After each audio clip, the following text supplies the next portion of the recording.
रमाई धारवाडच्या वसतिगृहात होत्या त्यावेळी राधाबाई वराडे यांना आपल्या मुलीसारख्या समजत आणि आपल्या हाताने राधाबाईची वेणी घालीत.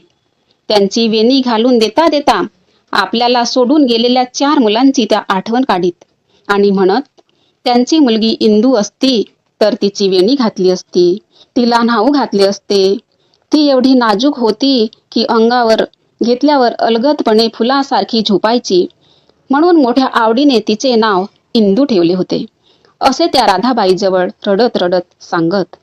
राधाबाई वराडे यांना जेव्हा मुलगी झाली तेव्हा त्यांनी मुलीचे नाव इंदू ठेवले होते. याच मुलीने 14 ऑक्टोबर 1956च्या धम्मदीक्षा सोहळ्यातील स्वागतगीत गायले होते. रमाई अशा कितीतरी लोकांना मायेचा लळा लावित होत्या. जेव्हा बाबासाहेब परदेशात शिकायला गेले होते तेव्हा त्या स्वतः काबाड कष्ट करून अडचणीतून मार्ग काढीत होत्या.